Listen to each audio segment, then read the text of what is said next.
keping. Nah, gitu tak apa tu, benda adat dia panggil.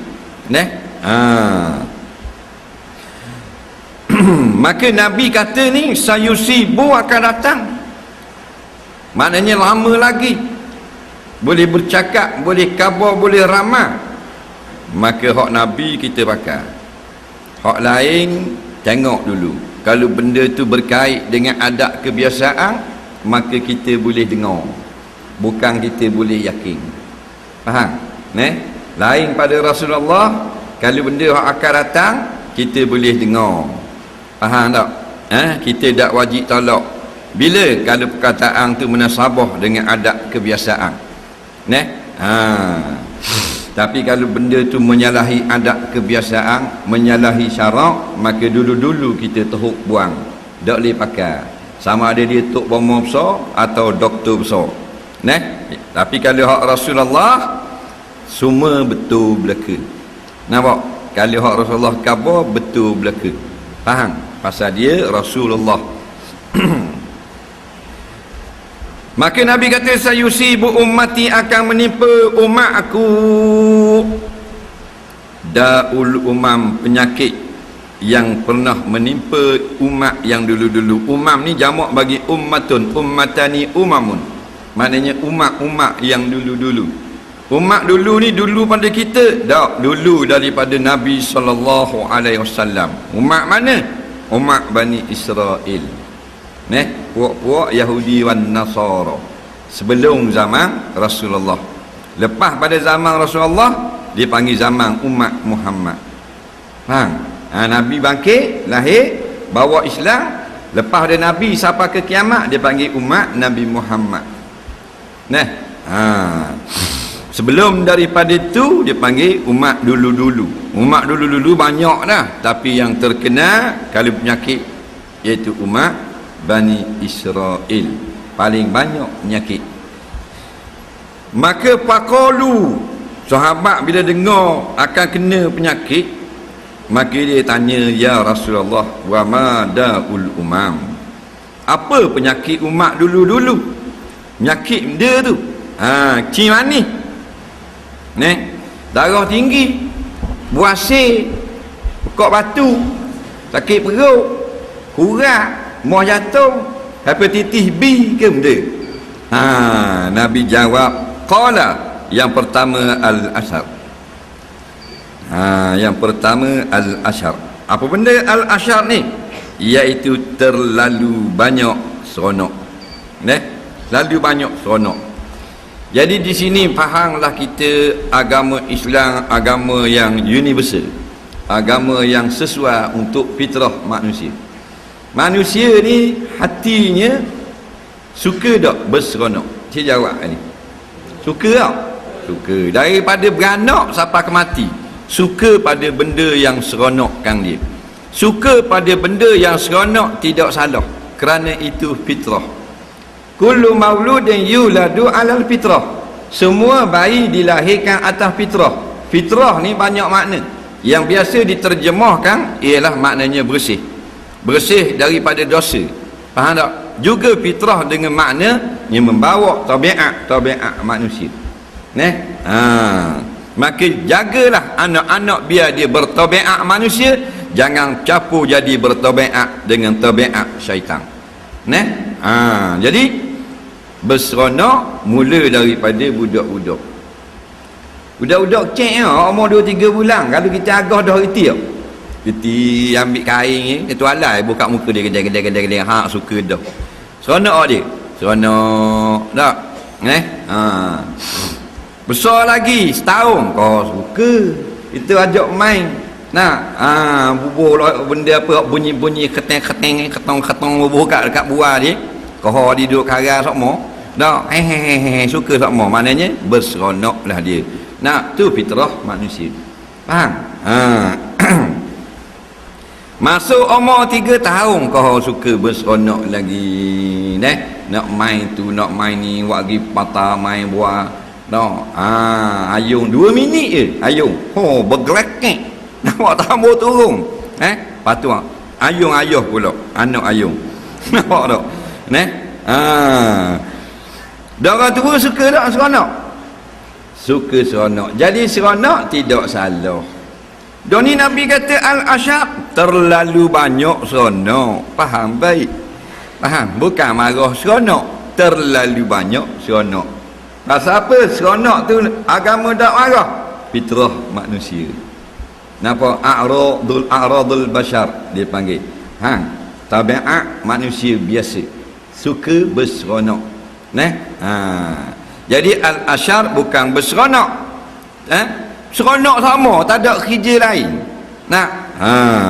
Tengok anugerah skrin. Bodoh ke cerdik? Dah. Tengok orang putih buat, nak buat. Jadi lebih pada orang putih dah pula. Seronok berdoa lalu jadi bodoh tu. Berseronok ni dibenarkan dalam Islam. Sebab tu tidak disuruh kita semayang sama. 5 waktu Tuhan suruh semayang. Subuh kejap. Ada. Waktu wajib pula bila? 1 karang pula. Jadi dibenarkan urusan-urusan dunia. Terlalu banyak seronok faham makan ni kelo sopi makan kedara balik tidur je tu. Esok jalan pula nu makan angin ekspedisi. Nampak tak? Orang malam-malam duduk ngadak orang ngajar, dia ngadak tali basing. Nampak megah orang gila. Ngak dengar. Berebut ni remote dengan anak nak tengok Ultraman, ayah nak tengok kereta berita. Utuh 2 remote. Dia dengar orang ngajar dulu. Seronok sama. Habis kereta berita drama minggu ini. Mak tengah kan koyak ubi dapur. Anak mak main dah dah. Sambungan main dah. Ramai malah air nak kena lanyek di kereta giling. Sambungan. Alih dengan badan dengan beseng, ada tali beseng pula. Tu ustaz, tu guru surah sejik macam orang gila sarah ada orang. Faham tak? 3 orang dengar. Duk bila tu imam JKK. Faham tak? Dah tak ada orang bakat ngadak tu guru tu. Rumah. Bukan orang marah tengok tali besing, karang tu imam nak tengok kau, tapi dia ada tugas menjadi kepala solat jemaah. Bila dia ada kepala ketua, mana kena ada ekor. Ekor tu orang panggil benda? Makmum, bukan maknga. Faham tak? Jadi kalau tu imam ada makmum tak ada, orang gitu imam. Faham tak? Gitu juga bila ada driver kena ada penumpang. Karang dia tali basing tak tutup lagi. Pergi dengar dulu surah sejik yang berdekatan dengan rumah. Mana tahu nak kalau kita boleh faham sepatah 2. Hak kita tak faham, kau sebelah tutup lagi tali basing. Kau 12 dia lagi. Tok bila tengok TV kau, tapi buat kerja dulu. Allah perintah. Solat berjemaah dulu, kuliah dulu. Tok bila nak tengok televisi kau tengah malam karang. Mesti. Seronok sama, tak ada bahagian untuk akhirat. Bila seronok sama, terlupalah kita. Lepas tu hidup boleh berseronok, tapi jangan sampai al-asyab seronok semua, terlalu berseronok. Boleh ke berseronok? Boleh. Yang tak boleh berseronok semua, tak ada benda lain. Seperti mana tidak dilarang makan, yang dilarang makan semua. Jadi yang dilarang makan ke makan semua? Makan semua. Yang dilarang makan ke banyak makan? Yang dilarang minum ke minum banyak? Air gelas besar ni. Siapa tak nampak muka tu bang, lindung gelas. Kalau minum ke anak lembu mapuh. Anak lembu besarnya gelas. Tu banyak minum yang dilarang. Yang dibenar minum, yang dibenar makan. Allah kata kulu washrabu wala tusrifu. Makan dan minum. Apa makan dan minum tak marah? Kerana kita manusia. Manusia jenis makan, jenis minum. Kalau tiang api, tak makan, tak minum. Tapi wala tusrifu, jangan nebeng. Mana berseronok dah, jangan nebeng. Bersokang dah, jangan nebeng. Faham tak? Itu agama Islam. Khairul umuri awsatuha, sebaik-baik perkara itu sederhana, pertengahan. Mana tak larang bersokang. Main bola boleh? Boleh. Tukar juga latih tu, pengurus. Mu politik selalu. Main hoki boleh? Tak ada larang. Kerana sokang itu menyihatkan badan. Faham? Main takraw boleh? Tak ada masalah. Tapi tutuplah aurat. Main bola pakai seluar lebih pada lutut. Ada jual kan? Legging. Poma ada. Dadis ada. Faham tak? Nak beli original ada piti. Main lah. Tak ada masalah. Nak tendang go, nak tenang tiang go boleh. Tutup aurat. Jadi main bola ke salah, dedah aurat salah. Dan nak berlari boleh, silakan. 100 meter boleh, 200 boleh, 400 boleh, 4 kali 100 boleh, 4 kali 40,000 kilometer boleh juga. Dan yang kata haram, haram kalau pendek. Pakai spender berlari. Berenang sunnah Nabi. Faham? Dan yang ustaz-ustaz kata haram pula, suka renang, bukan renang haram, lanjang tu haram. Tengok terjun tinggi, dia pakai baju Melayu ke pakai spender cek? Pakai spender cek, bodoh tu. Kecil je luar dalam. Naik atas tepak tinggi pula tu.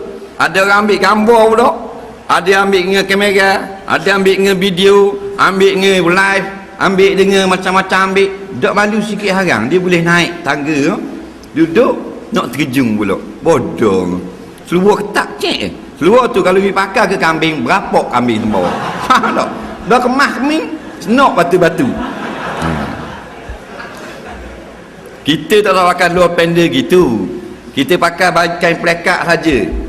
Pakai kain pelekak aja, baju tak pakai. Lepas tu lalu ke depan orang ramai. Gamak? Dok gamak dah. Pakai kain pelekak aja, kaki ayam tak pakai baju. Pergi bandar. Minum air cendol balik. Gamak tak? Dah kalau lalang je. Tu kata bodoh je boleh. Pakai luar lalang je, orang tengok habis tali mesin. Betul tak? Dah. Jadi tak salah terjun, yang salah terjun dalam keadaan mendedahkan aurat. Jadi bila kita menang lagi, kita tak benar sokang tu lagi dalam keadaan pakaian gitu. Kalau kita Islam berkuasa di Malaysia lagi, mu menteri sokang faham? Setuju tak? Sukan terjun pakai jubah. Faham tak? Dengan serban. Faham tak? Nampak Islami je kan? Tebung turun. Cabut serban-serban. Tak apa dah, tak mendedahkan aurat. Berlari luar panjang. Tak kira mu orang putih tak orang putih, nak masuk tanding sini luar panjang. Jadi bukan dia haramkan berseronok, kerana seronok ini adalah sifat manusia. Semua bangsa suka pada seronok. Cara nak mati keseronokan itu bergantung atas masing-masing. Ada orang dia seronok nak dengan melihat orang, ada orang seronok dengan mendengar bunyi-bunyi yang dan seumpamanya. Maka seronok itu tidak larang. Seronok dengar suara burung boleh.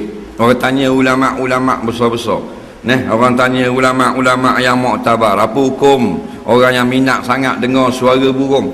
Ulama jawab dah, harus.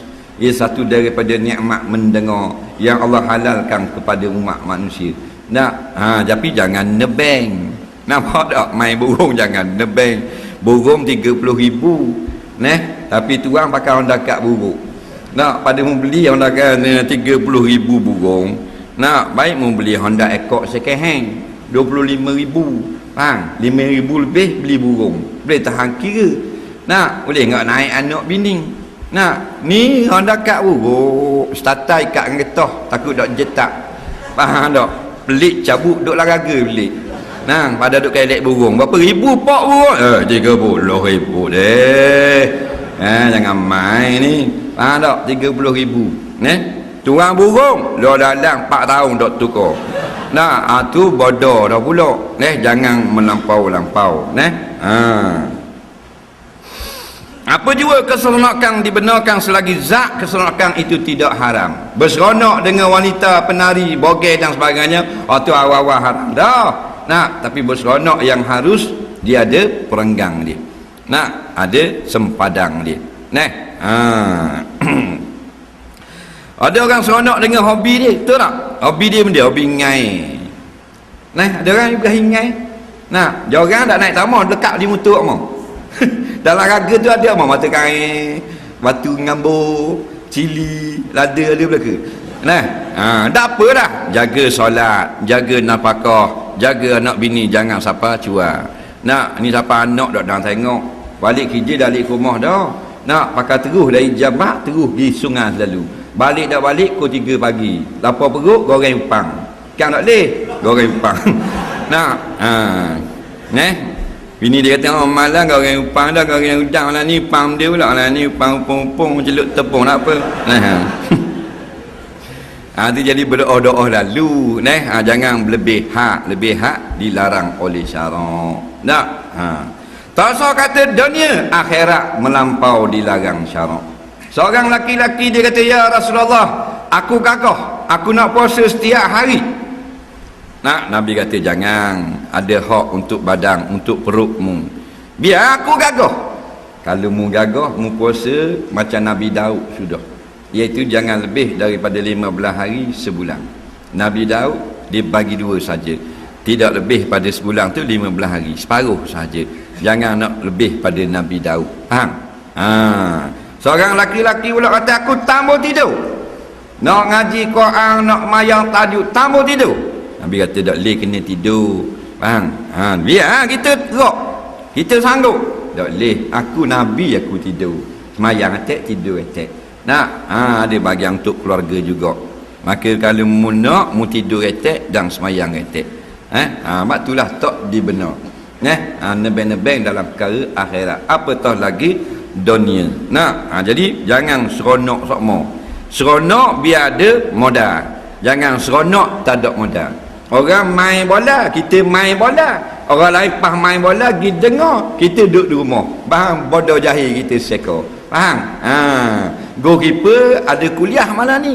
Tengah hari petang, jaga go. Malam kita dengar, kena ke dia. Hobi pun dapat, ilmu pun dapat. Kita main semain-main saja. Faham tak? Kita minat motor, minat motor. Tak ada minat motor, jangan curi motor kan. Ni muka curi motor kan. Siang ke kawan tu. Kaka teruk dalam sungai ada kaka. Tok bila tu bik tengok tak ada motosikal.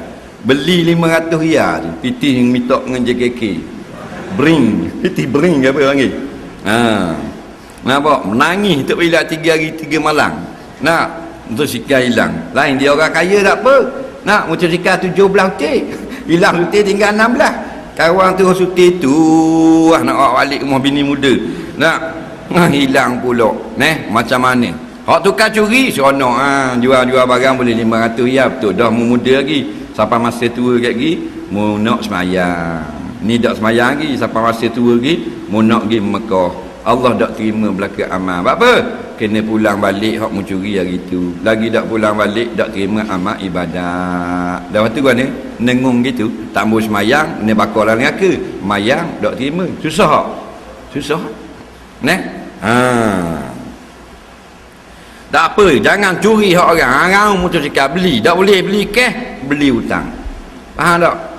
Tak larat tak ada PT nak beli 1200, 120 cc. Orang petang-petang garik balik, mandi-mandi pergi surau pula. Comel. Ni orang bergerak motor, kita bergerak motor. Garik orang balik kita dengar, kita pakai kedarah kedami. Tinggal garik, tinggal isa. Penyakit seterusnya Nabi kata wal batar ni terlalu mewah. Batulah jangan mewah sangat. Mana jangan melampau-lampau. Kalau tengok orang-orang kaya setengahnya tu melampau batas, kereta 20 buah kereta nak tengok raja-raja kan, nak tengok raja-raja kereta 30 buah 40 buah. Dia pagi-pagi start enjin, start 5 minit start tu dah. Dah tuang dia sapung bulayang itu. Kenal hak ni 2 juta beli, kenal hak ni 3 juta beli. Ada seorang tu jang dia saja serobok jang serobok puang, malas sebut nama mu kenal. 1 jam 200,000 300,000 nak melampau batas. Nak jangan terlampau mewah. Rumah siapa 60 juta 30 juta 2 juta tu rumah mewah tu. Nak adab-adab sudah dah dah kita kaya boleh jadi kena buat macam orang miskin. Dah cara kaya kita lah, tapi jangan melampau-lampau. Nak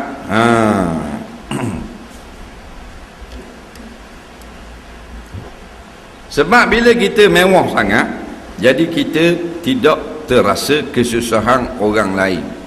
Nak berlebih-lebih sangat. Lepas tu biar ada saing tu, biar ada saing orang susah tak. Jangan nak saing orang senang sahaja. Nak nanti kita akan tengok kita kurang pasal dia senang.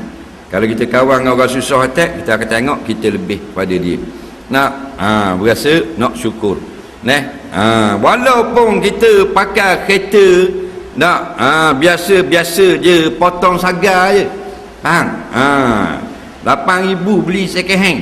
Area cabut. Tak apa dah, orang lain motosikal.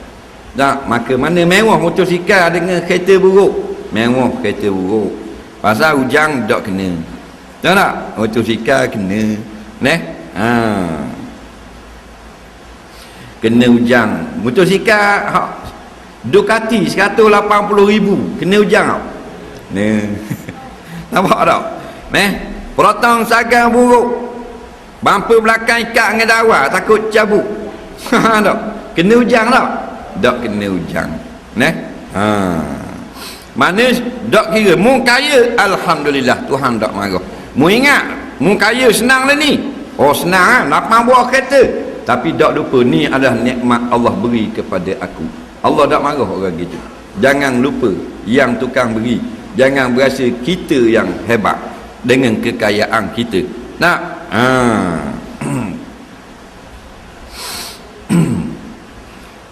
orang lain motosikal.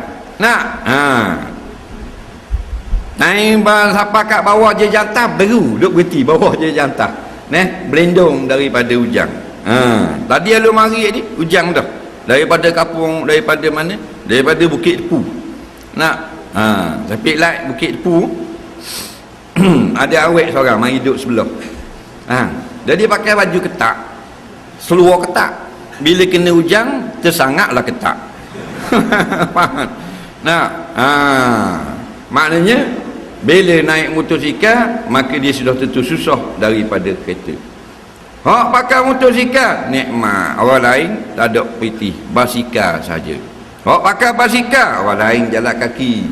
Nah, walaupun pakai basikal, tapi kalau di zaman para meswara, raja besar dah tu kalau ada basikal. Faham? Jalan kaki pun nikmat, orang lain tak ada kaki. Aksiden, lumpuh, OKU, orang kurang upaya. Nah, orang kurang upaya, tak ada tangan, tak ada kaki, nikmat. Orang lain bahan tanah terus dalam kubur. Walaupun tak ada kaki, mulut masih menyebut astagfirullah, mulut boleh sebut subhanallah. Betul tak? Maka kita sentiasa di dalam nikmat Allah. Kalau mewah, berilah orang lain tumpang manfaat mewahmu itu. Maka Allah sayang orang kaya gitu. Kaya mana? Kaya orang boleh tumpang amal. Kaya yang dibenci syarak, kaya yang kaya seorang dia saja. Orang lain tak boleh nak tumpang. Nak kaya tu, oh ni kaya, jadi rajin nak panggil orang kampung main makan rumah dia. Rajin. Kaya kepala hontak dia panggil. Kalau kaya yang Allah sayang, dia kaya, rumah lain buruk je, rumah dia banglo, tapi kurang-kurang setahun sekali dia jamu orang kampung. supaya dapat rasa nikmat dia sama, tupang ke orang lain. Betul tak? Itu bawa panggil kaya yang berkat. Nah, ni kaya dia seko je. Tubik pintu gate dak tergodah ke orang kampung. Apa? Lah cetak orang kampung. Rumah macam ke kandang kambing je. Dia seorang je rumah 450,000. Nah, takkan nak kawan orang lain. Maka orang gini tak ada berkat kaya. Ingat bila kita kaya, Allah nak tui kita ujian. Mana wa mimma razaqnakum yunfikun, dan setengah daripada kami beri kepada mereka itu hendaklah mereka beri attack kepada orang lain. Yang ketiganya nyakit, iaitulah wattakasud. Iaitu suka kepada banyak, lebih-lebih kurang lah, macam mewah tadi wattakasud, macam dalam surah Alhaakumut takasud, selalu tu imam baca mayang garik mayang isa, Alhaakumut takasud hatta zurtumul maqabir.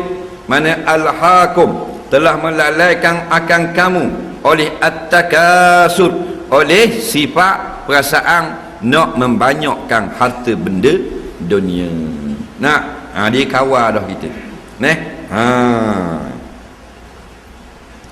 Boleh makan sedap, mewah-mewah, alhamdulillah. Kalau Allah tak beri, lapar aku macam orang lain juga, tak apa kita.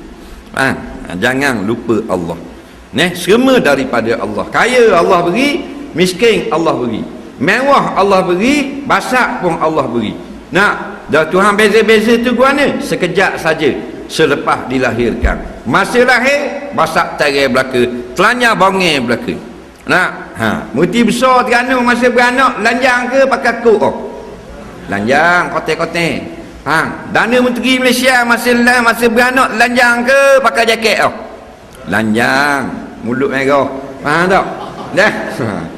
Tapi yang masih hidup ni Tuhan pun uji sikit. Orang ni kaya, pendapatan sejuta, orang ni pendapatan 40,000, orang ni pendapatan 15,000, orang ni pendapatan 1,000, orang ni pendapatan 300.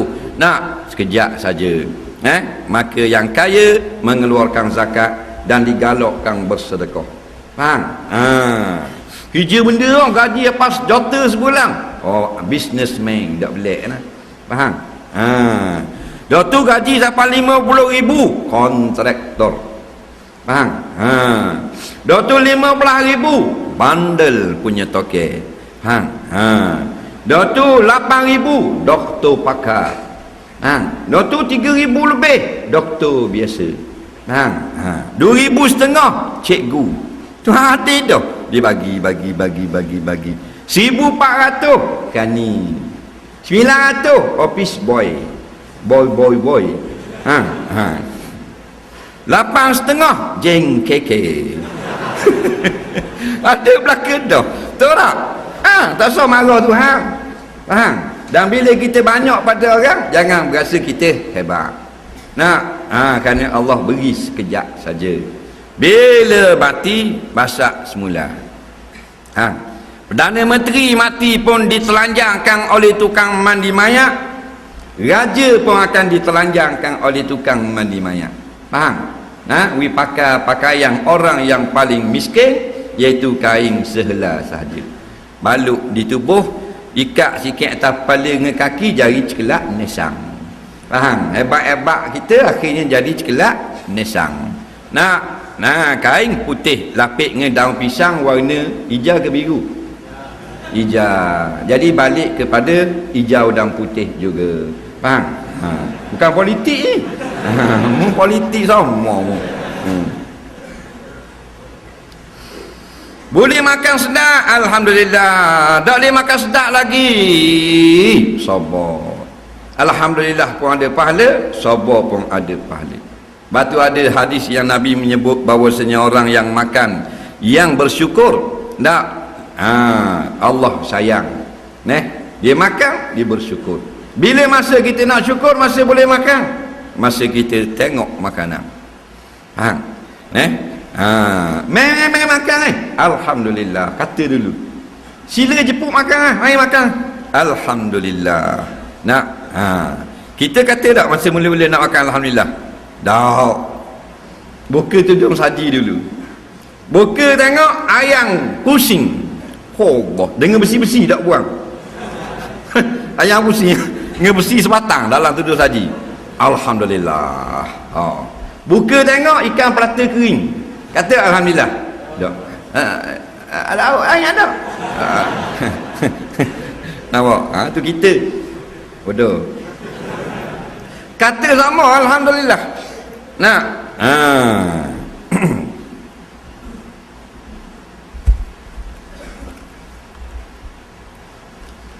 Suatu cerita daripada Abi Talhah radhiyallahu anhu. Katanya Abu Talhah, dia kata syakauna ila Nabi sallallahu alaihi wasallam al-ju'a. Kami pernah mengadu kepada Nabi lapar. Pasal dia lapar perut, tak ada pitih nak makan. Jadi kita, Abu Talhah kata, "Meh kita pergi jumpa Nabi ya." Tak, takut boleh-boleh batuang apa semua. Siapa ke Nabi? Kata Abu Talhah, kami tidak makan, lapar perut. Maksud Abu Talhah ni maknanya berilah bantuan kepada kami dengan makanan ke, atau tolonglah baca Yasin atas kami. Kat mana maksudnya? Minta makanan, bukan nak suruh Nabi baca Fatihah ke apa, tiup. Faham? Pasal orang lapar tak tiup dengan Fatihah. Maka warafa'na an butunina an hajarin, maka kami angkat daripada perut kami, maka kami tunjuk pada Nabi batu sebiji seorang di perut kami ikat di perut, tanda kami sedang kelaparan. Orang Arab dulu lapar sungguh, tak ada makan, sehari 2 hari tak makan. Jadi dia ambil batu so gitu, dia letak di perut gitu, tambak dengan kain, maka batu tu tekan di atas usus kita, kurang sikit rasa lapar. Tak? Macam ada benda berat duduk atas perut. Jadi kurang rasa lapar. Jadi pergi kat Rasulullah, tunjuk ni saya Nabi yang 2 hari tak makan, ada batu, ada bukti. Macam orang kutip derma kain tunjuk surat kan. Derma ada inti akan surat. Akak baju tunjuk batu sutir seorang duduk perut. Farafa'a sallallahu alaihi wasallam an batnihi an hajaraini, maka Nabi pun angkat baju Nabi 2 utir batu, mana 4 hari dah tak makan. Tak balik bodoh, nak minta batu bang. Nabi sendiri tak ada makanan, padahal kekasih Allah, orang yang paling istimewa pada alam ini. Tak Nabi makan, tak lapar. Kita boleh tak lapar? Boleh. Kalau awak kata royong ni, apa kata royong tak ada makan, awak makan mau? Aduh. Padahal perut macam payang wudu. Awak tukar kopling. Orang awak kata royong saja bersih kubur. Ada usul awak makan. Orang tak setuju pasal tak cukup bajet, berlebihannya. Tak puas hati juga awak. Sikit-sikit kuih-kuih pun biarlah, ada buluk-buluk pun. Aduh. Mu nak kata royong ke mu nak kata buluk? Tak. Jenis gitu sama kita ni. Jadi nak makan darah sama. Kita gaji ikat batu perut dah je. Lambat je berlebihannya sama. Tengok orang tahlil 7 malam. Ciwak malam 7 ada benda. Malam pertama apa dewa, malam kedua lokli, malam ketiga beronok, malam keempat qasidah, malam kelima mi goreng, malam keenam benda kari pak, malam ketujuh nohmoh. Memang dia bajet dah. Malam ni kalau dok nasi minyak, nasi dagang, koma-koma nasi kuning ni. Tak. Mari dengan jubah dengan serban dengan sebeh. Gegar rasul-rasul rumah tahlil. Wassallallahu ala sayyidina Muhammadin wa ala alihi wa sahbihi ajma'in walhamdulillahi rabbil alamin. Taqabbalallah. Tu memang betul luang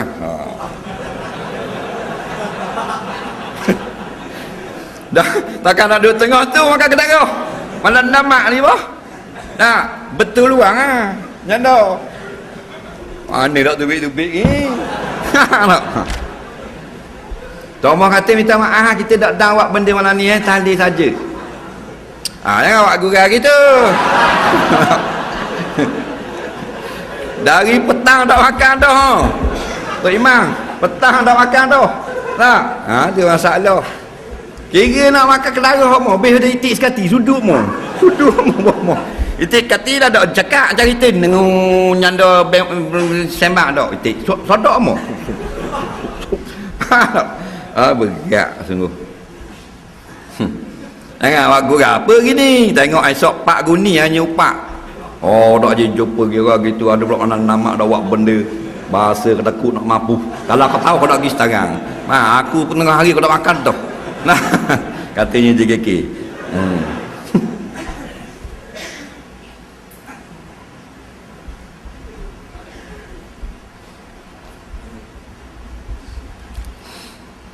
Jadi siapa yang senang lebih pada Rasulullah tidak salah. Siapa yang mewah lebih pada Rasulullah tidak salah. Nah, bukan maknanya kita ni kena susah lebih daripada Nabi, tidak. Nabi dengan keadaan zaman dia, kita dengan keadaan zaman kita. Maknanya kalau kita kena susah daripada Nabi, kita tak boleh pakai kereta lah. Nah, pasal kereta sudah tentu lebih mewah daripada kuda zaman Rasulullah. Nah, tapi janganlah kita lupa. Senang macam mana pun kita, ingatlah kesusahan Nabi kita sallallahu alaihi wasallam.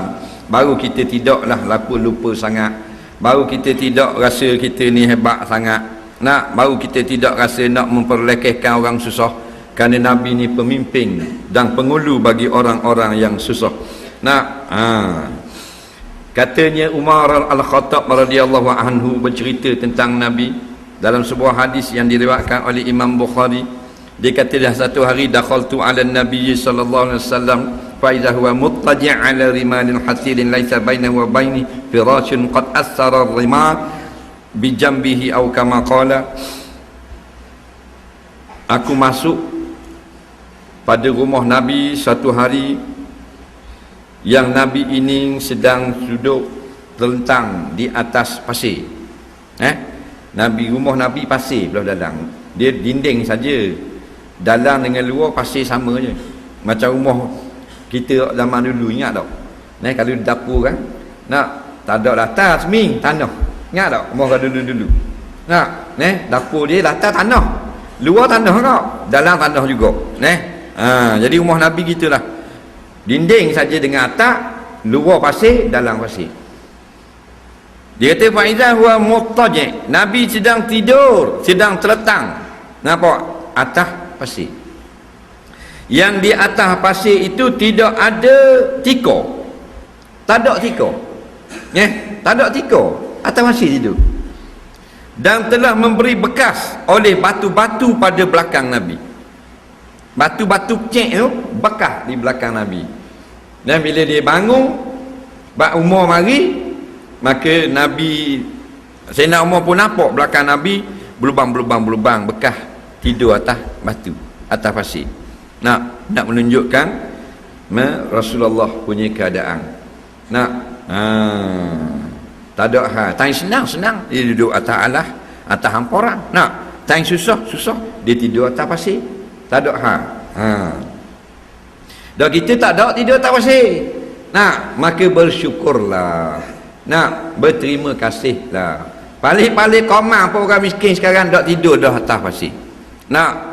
Korang tak boleh nak beli lembek harga 45,000 pun tak ada lembek 60 riyal juga sepang. Tak ada pun tidur atas latar, ada gak toto walaupun busuk home ada juga sepang di bawah. Tapi janganlah melebeng. Maknanya bagi kita, time kita mewah tak apalah, mu tidur atas barang mewahmu, jangan hak haram sudah. Tapi time tidak ada kemewahan, terima sajalah.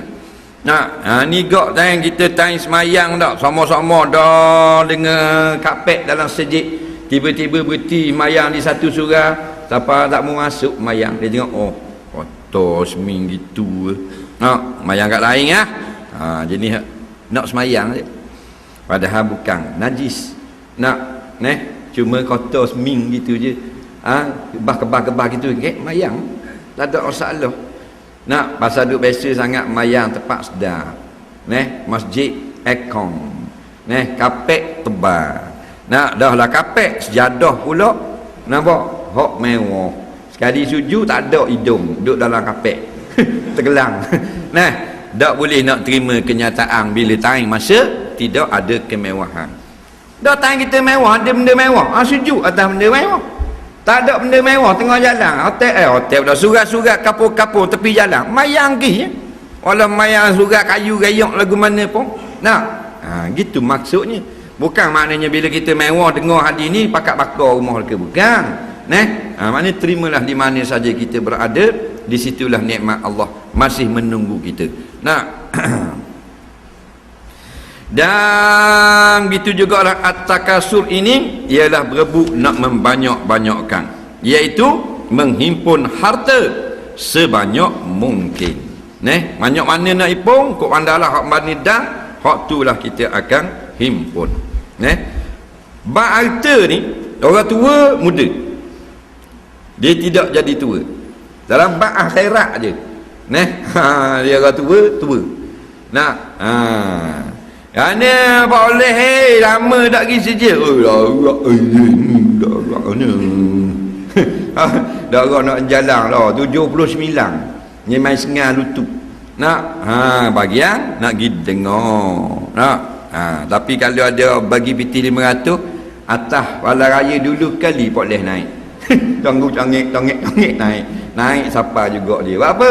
Dia tidak tua dalam bab harta benda dunia. Sebab itulah disebut di dalam riwayat kata sahabat, asy-syaikhu syabun fi hubbi talabil dunya. Orang tua tetap muda dalam bab mencari dunia. Dia tidak tua. Wa inil tafat tarkuatah min kabir min kibril. Walaupun sampai tercokeng keluar dua tulang dadanya kerana tersangat tua. Maknanya orang tua ni bila tua sangat tu bek tulang ni naik, faham? Mana wala tua dah lalu sekalipun, dalam bab harta benda jangan main, dia kembali muda.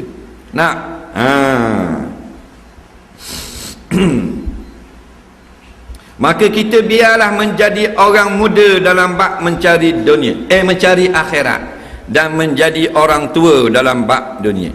Orang tua ni lagu mana? Dia tak ambil terus dunia. Tak, dia padang-padang saja.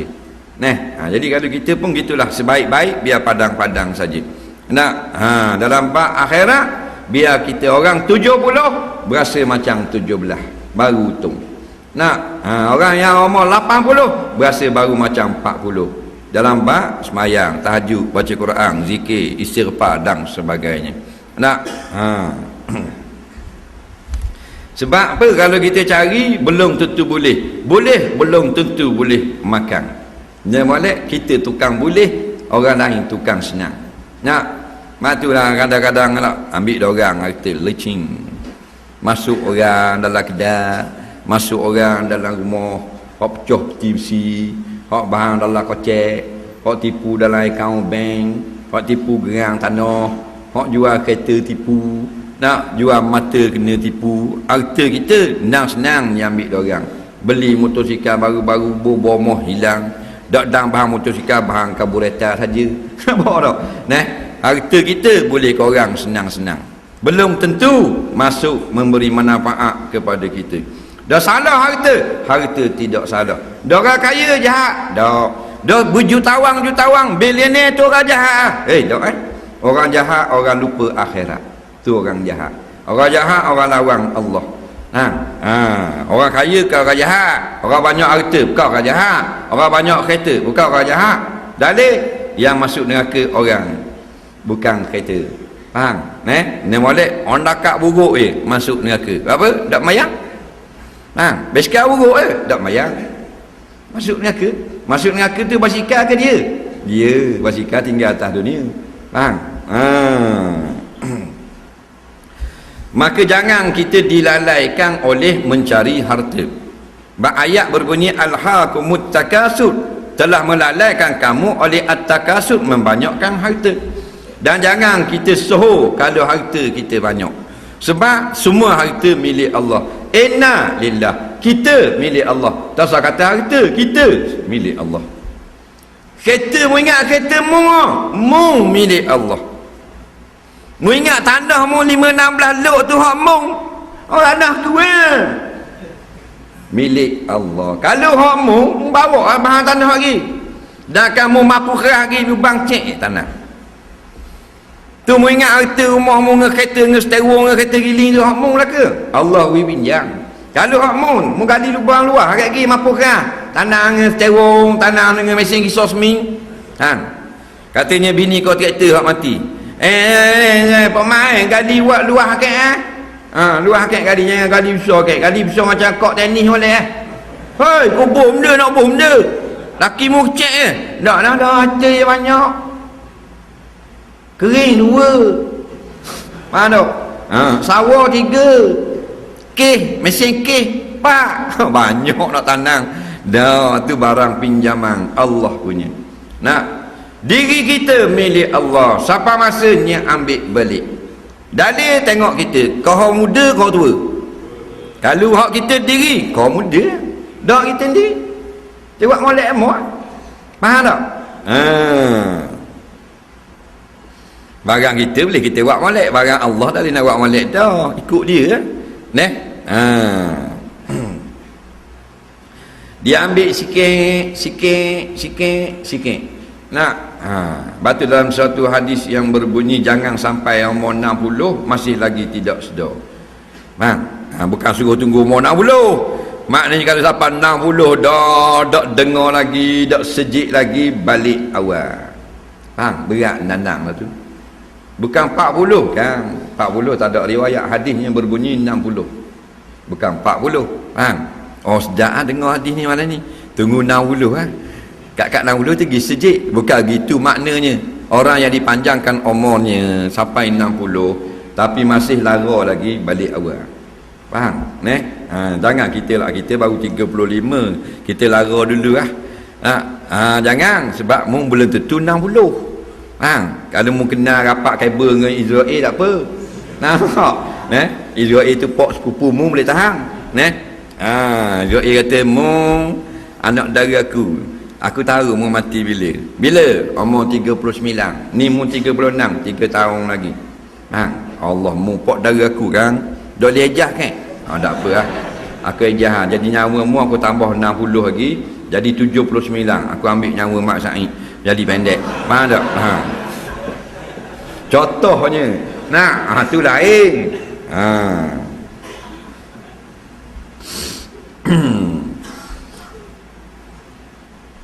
Duk berebut nak ke banyak tu. Memang sifat kita nak banyak. Tapi jangan sifat nak banyak tu mempengaruhi diri kita. Dah salah ke rasa nak banyak? Tak. Kerana itu rasa. Itu fitrah. Orang nak sekian, baik 2 ya, baik 3 ya. Pada gaji 1000, baik 1200. Dah haram rasa gitu. Tak, itu fitrah. Tapi jangan dia mempengaruhi kita. Nampak? Menghinggakan jadi kita sentiasa tamak. Nuh hak dapat dah mung baru nak bercita-cita.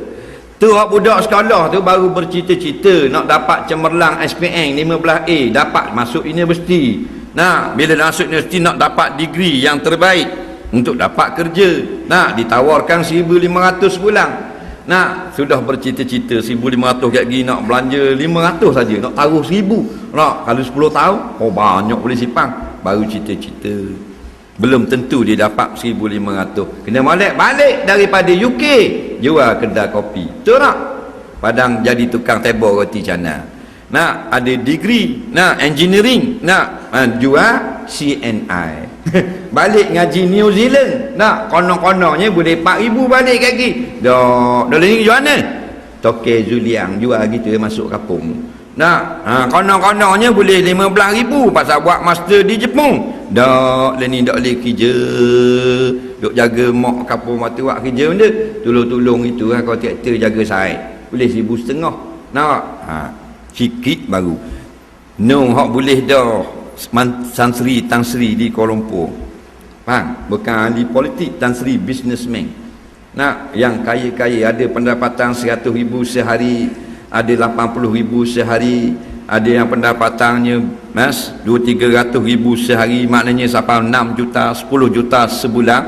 Tak boleh bawa sekor dalam kubur. Kering kotang belaka. Kalau ada pun amalan dia. Mana-mana orang-orang kaya yang ada amal, ada semayang, ada zakat, ada puasa haji, alhamdulillah. Kalau tak ada, jengkring. Nah, maka kita belum tentu dapat lagi. Dapat garanti tak dapat bawa. Nah, dah waktu guana putus asa, jangan cari harta, silakan. Kaya lebih disenangi oleh agama. Sebab kaya dapat membantu orang lain daripada miskin belaka. Nak, kerana agama lain tak tolong kita, sama agama dah tolong. Maka ikhtiarlah, kalau boleh biarlah jadi kaya, biar jadi orang senang. Nak, tapi senang yang diradai oleh Allah Subhanahu wa taala. Yang keempat, Nabi kata watana jusu fid dunya wallahu a'lam. Kita tengok soalan.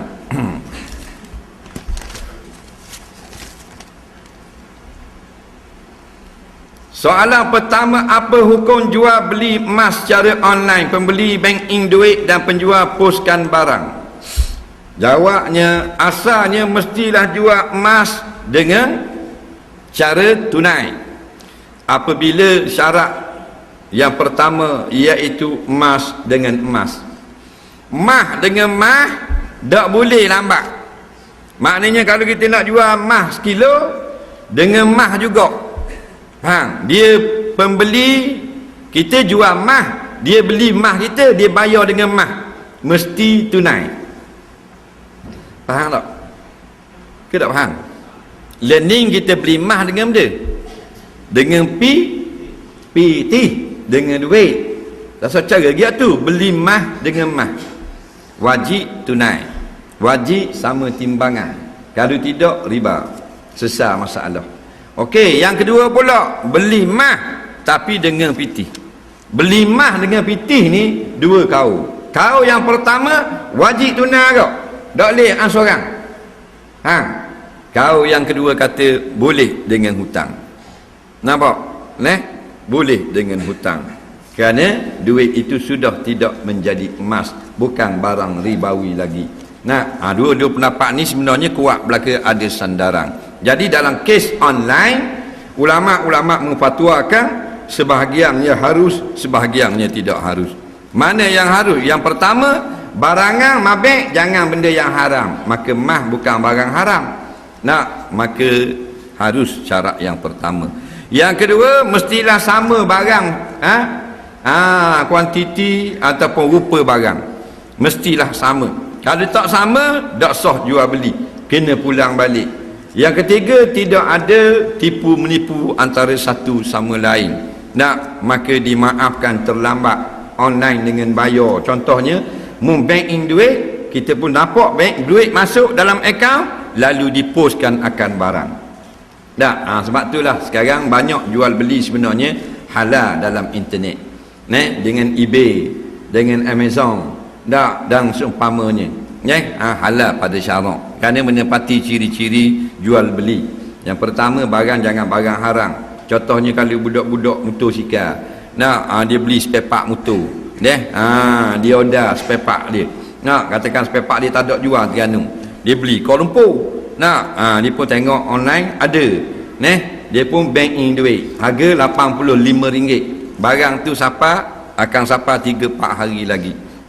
Syaratnya barang yang sapa tu adalah sebagaimana gambar contoh yang telah ditunjuk. Dan ada setengahnya ambil kesempatan dengan menipu. Bila tunjuk gambar contoh barang tu buatan Amerika, contoh hak molek, bila tu made in China. Kalau gitu terpulang ke atas kita yang menerima. Kalau kita nak pulang balik, di sisi syarak menang kita. Faham? Tapi cuma mudah dok mai tu kena jaga-jaga sikitlah. Setengah orangnya menipu. Duit bila atau barang tak lari-mari. Inilah yang dijaga oleh Islam. Ada ghurur, ada tipu daya di situ. Kalau Amazon, kalau apa benda ni eBay, dia tak ada tipu. Cuma lambat atau cepat, dan upah jual beli tu mahal. Dan upah tu harus ke tak? Harus jika kita bersetuju. Faham tak? Soalan seterusnya, apa hukum buat video orang kahwin?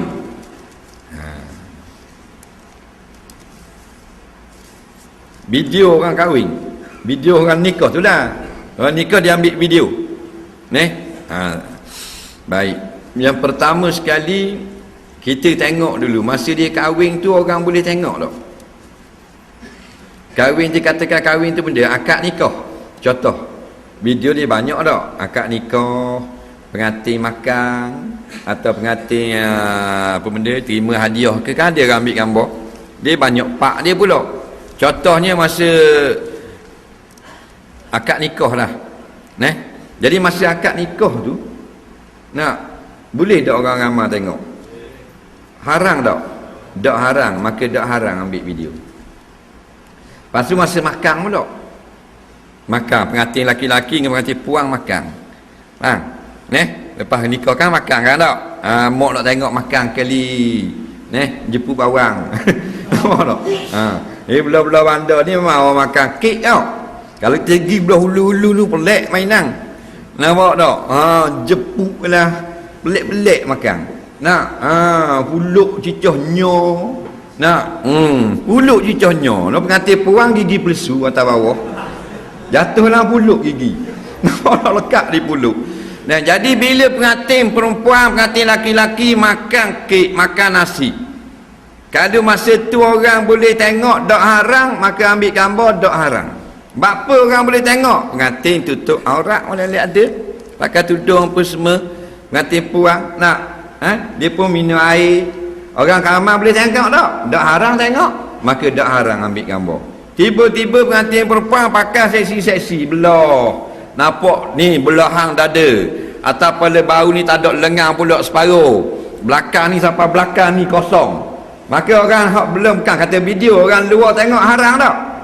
Maka ambil video haram. Faham tak lagi?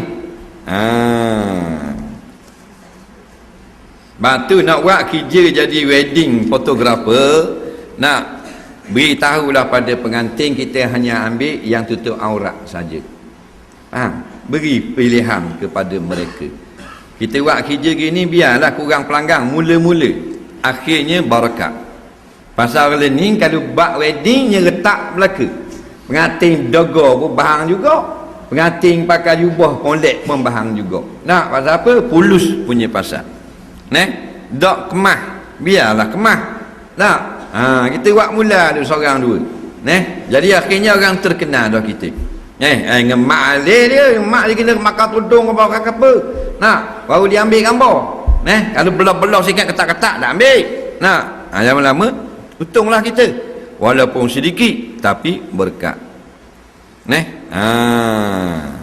2,000 ya, projek 800 ya tu saya duk tomok sangat benda yang haram. Biarlah tak boleh projek ni pun tahu dah. Memang dia pakai seksi ni. Jadi pakai seksi tak payah lah. Tinggallah. Kerana apa kita tak buat? Kerana Allah. Wa may yattaqillah yaj'al lahu makhraja.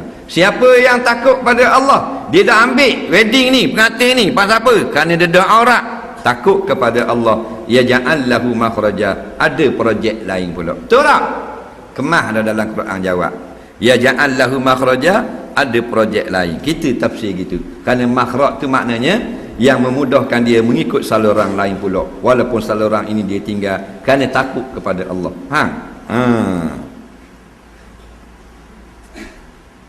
Apa hukum pijak air arak yang tumpah atas latar? Air arak tumpah atas latar nyegi pijak. Nak marah sangat bahasa arak ni, pijak. Pijak wak dia arak terpijak lah. Tak payah pijak lah. Arak ni najis. Dia sama macam air kecing, beladung duk atas latar. Kalau kita sengaja pergi pijak, bodoh lah. Maka arak gitu juga najis mutawassithah. Dia tak campur dengan macam najis anjing babi, basuh dengan tanah. Arak mutawassithah. Tak kira jenis apa pun. Arak jenis bir, jenis whisky, jenis toddy, jenis brandy, jenis champagne, jenis wine, jenis stout, sama saja. Hukumnya najis mutawassithah. Terpijak, basuh sampai bersih. Macam kita basuh terpijak air kecing.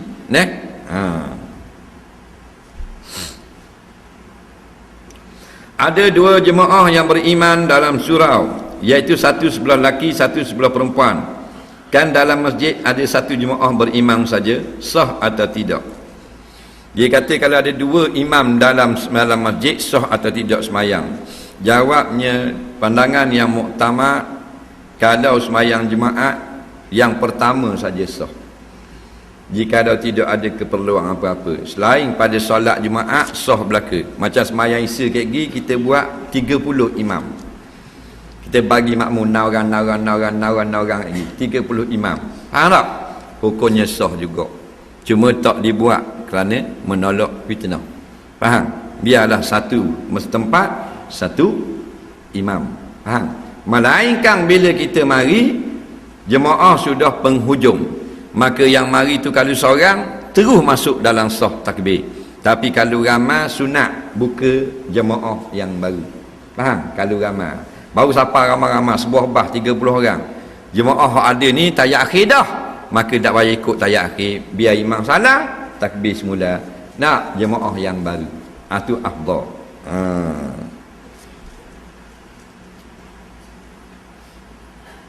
Apa hukum pakai piyah masuk dalam tandas?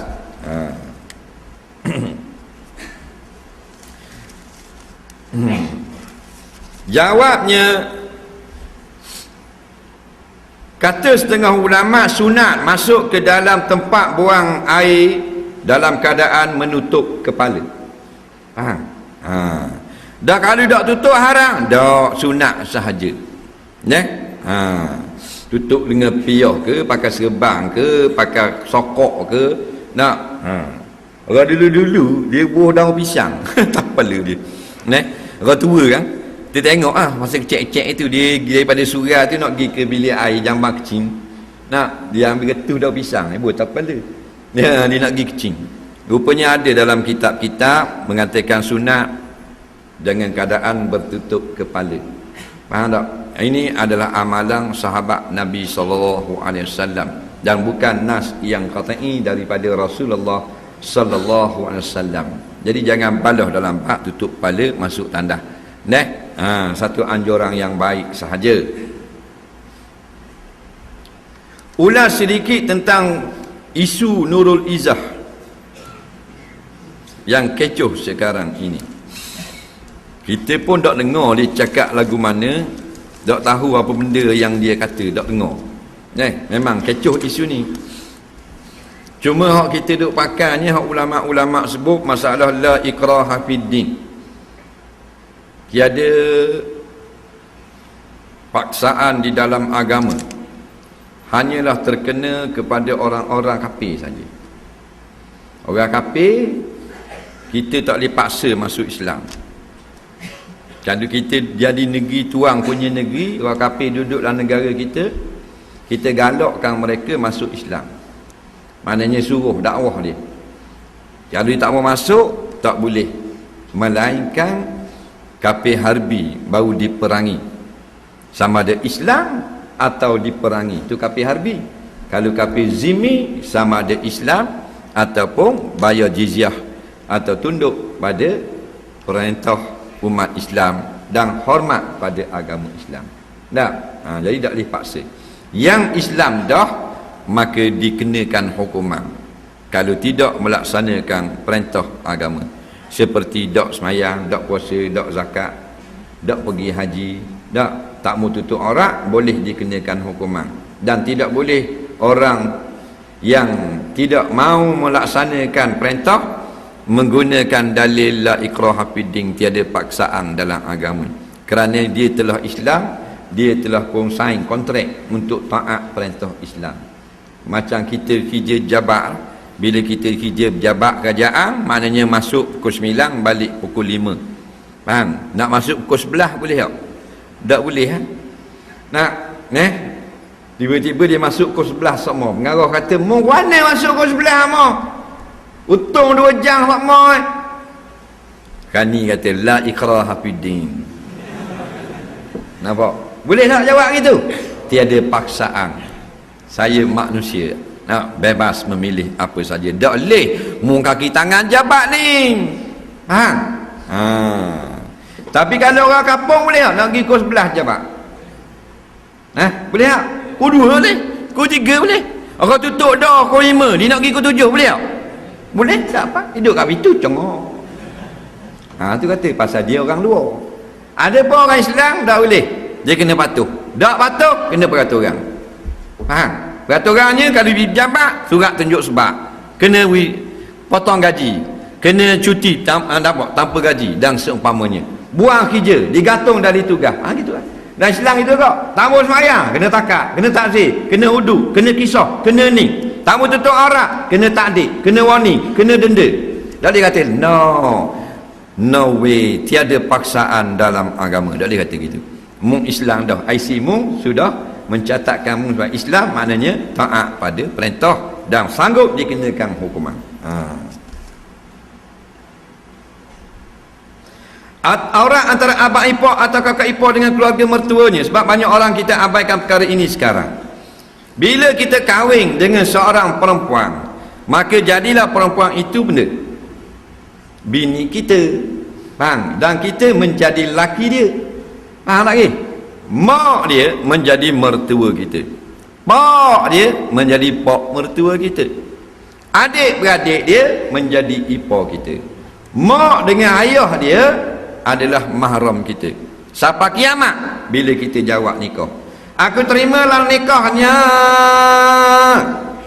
dengan mas kahwin RM400 tunai, maka semek itu akan jadi isteri kita selepas tu imam kata guana sah, maka semek bin beduk jadi bini kita dah.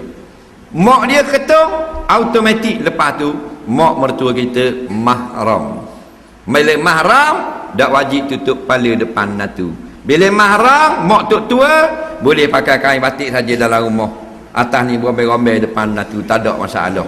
Faham tak? Cuma kalau segang tutup lah, uduh ke jenih sangat, tu nak apa? Faham lagi, maka kalau dia pak mak tua dengan natu puang, jadi macam ayah sendiri dah. Faham tak? Tak payah tutup kepala, boleh tutup, boleh tunjuk barang antara pusat dan lutut ke atas, lutut ke bawah. Faham? Baik. Dan ipar macam orang lain juga, tak jadi mahram. Yang jadi mahram hanyalah mak tok tua kita. Kita kahwin dengan orang puang, namanya Ani, maknya Ani namanya Bedah. Bedah ni mak tok tua kita, mahram kita. Mak Bedah jadi tok tua kita, juga jadi mahram kita dah. Faham lagi? Dia ada kata ni mak, ni kita nikah dengan anak, mak jadi mahram. Pas mak tok dia, tok bini mung, mahram tu. Tok nyam bini mung, mahram juga. Pas dia tak nyam ni, tok nyuk bini mung, mahram juga bagi kita. Boleh salam, boleh gendong wak pergi patah kayu, tok nyuk dia, tak ada masalah. Faham? Ada lagi tok nyek, tok cung, habis masuk. Ada sejalur dia kata. Faham tak? Patut ada tepi pula. Mak dara. Mak dara dia ni. Adik-beradik mak dia. Mak saudara bini kita. Jadi sabik. Bila sabik bukan mahram. Hak mahram seterik ini. Faham tak? Mak bini kita dak mak dia, tok dia, tok nyang dia, tok nyuk dia. Hak tepi-tepi sabik. Hak tengah lembing straight. Sabik kau nak cekok dah, kok bigar. Tak? Tu panggil mertua itu mak saudara sabik. Mu cerai dengan bini mu, boleh nikah dengan mak saudara bini. Faham lagi? Ipar bukan mahram juga. Ipar, adik-beradik dia. Cerai dengan bini kita, boleh nikah dengan kakak dia. Cerai dengan bini kita, boleh nikah dengan adik bini kita. Cerai dengan ambil kakak, saling tikar. Ambil adik, saling kapek.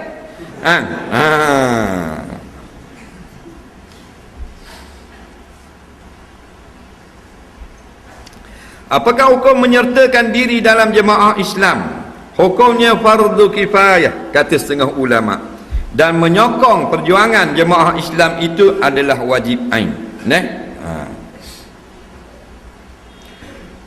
Mewujudkan jemaah Islam juga fardu kifayah. Fatakum minkum ta'ifah, maka hendaklah satu kumpulan itu ada di kalangan kamu.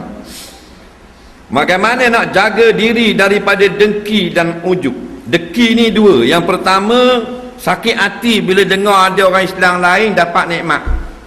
Contohnya dengar orang tu nega laku, kita jadi sakit hati.